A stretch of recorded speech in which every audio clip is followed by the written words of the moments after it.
ভারতের গুজরাটের আহমেদাবাদ বিমানবন্দরের কাছে একটি যাত্রীবাহী প্লেন বিধ্বস্ত হয়েছে। দুর্ঘটনাস্থল থেকে এ পর্যন্ত ৩০ থেকে ৩৫ জনের মরদেহ উদ্ধার করা হয়েছে। অনেক মানুষ নিহত হয়েছে বলে জানিয়েছে ভারতের স্বাস্থ্যমন্ত্রী। কয়েকজন আহতকে হাসপাতালে ভর্তি করা হয়েছে। এয়ার ইন্ডিয়ার উড়োজাহাজটিতে ২৩০ যাত্রী সহ ২৪২ জন আরোহী ছিলেন। এই দুর্ঘটনায় গুজরাটের সাবেক মুখ্যমন্ত্রী বিজয় রূপান্তর মারা গেছেন বলে ধারণা করা হচ্ছে। বান্ডেল থাকলে প্রতি সেনমানিতে টাকা বাঁচবে। বিকাশ সেনমানি বান্ডেল কিনে জিতুন প্রতি লেনদেনে। এ নিয়ে বিস্তারিত জানাতে পশ্চিমবঙ্গের কলকাতা থেকে আমাদের সাথে যোগ দিচ্ছেন সহকর্মী দেবপ্রসাদ অধিকারী। দেবপ্রসাদ, প্লেন দুর্ঘটনার সবশেষ কি তথ্য আছে আপনার কাছে? বিভিন্ন মাধ্যম থেকে আমরা জানতে পারছি যে ৩০ থেকে ৩৫ জনের মরদেহ উদ্ধার করা হয়েছে তারা সেই ভবনটির বাসিন্দা, যে ভবনটির উপর প্লেনটি বিধ্বস্ত হয়েছে। এ ব্যাপারে সবশেষ কি তথ্য পেলেন এবং মরদেহের পরিচয় সম্পর্কে কিছু জানতে পেরেছেন কিনা? দেখুন, সর্বশেষ যে খবর পাওয়া গেছে তাতে বিমানটি ৩:৩৯ সময় কিন্তু আহমেদাবাদ বিমানবন্দর থেকে উঠেছিল এবং সেখানে ওড়ার পরে ৬২৫ মিটার উচ্চতায় ওঠার পরে বিমানটি দুর্ঘটনা ঘটে এবং একটি জনবহুল জায়গায় বিমানটি ভেঙে পড়ে। শেষ পর্যন্ত খবর ২৪২ জন যাত্রী এই বিমানটিতে ছিলেন এবং ২৪২ জন যাত্রীর মধ্যে বেশিরভাগ যাত্রী আহত হয়েছেন। কারণ হচ্ছে ৬২৫ ফুট উচ্চতায় যখন বিমানটি ছিল তখন সেই বিমানটিতে আগুন লেগে যায় এবং সেখান থেকে ভেঙে পড়ে যায়। তো এখনো পর্যন্ত অসমর্থিত সূত্রের খবর যে ৩০ জনের মতো মারা গেছেন, কিন্তু এখনো অফিসিয়ালি মানে যারা প্রশাসনিক ভাবে কিন্তু এখনো পর্যন্ত কিছু ঘোষণা করা হয়নি।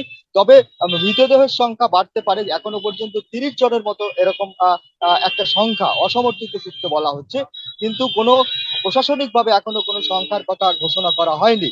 তবে এই বিমানটিতে হঠাৎ করে এভাবে দুর্ঘটনা ঘটলো কিভাবে? কারণ বিমানটি যখন রানওয়ে থেকে উঠছিল তার কিছুক্ষণ পরেই ডান দিকে বেঁকে যায় এবং বেঁকে যাওয়ার পর থেকেই কিন্তু দুর্ঘটনার সূত্রপাত শুরু হয়।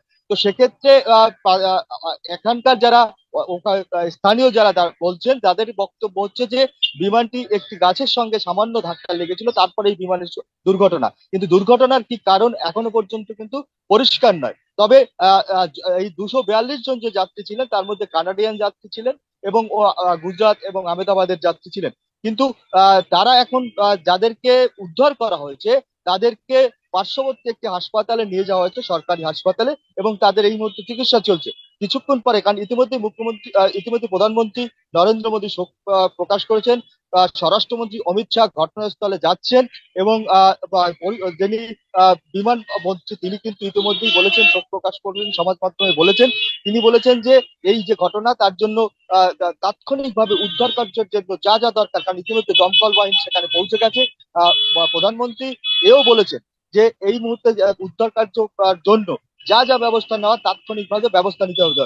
অমিত শাহ নিজে ওখানকার মুখ্যমন্ত্রীর সঙ্গে কথা বলেছেন এবং তিনি বলেছেন যে উদ্ধার কার্যের জন্য যে যে প্রয়োজনীয় ব্যবস্থা সেটা অতি দ্রুত ব্যবস্থা নিতে হবে এবং সরকারিভাবে তাদেরকে কেন্দ্রীয় সরকারের তরফ থেকে সমস্ত রকম সাহায্য করা হবে, যাতে এই বিমান দুর্ঘটনায় যত দ্রুত সম্ভব ওখানকার যারা আহত রয়েছেন তাদেরকে হাসপাতালে নেওয়া এবং সঠিক চিকিৎসা দেওয়া, যাতে তারা যারা অল্প বিস্তর আহত তারা দ্রুত সুস্থ হয়ে উঠতে পারে।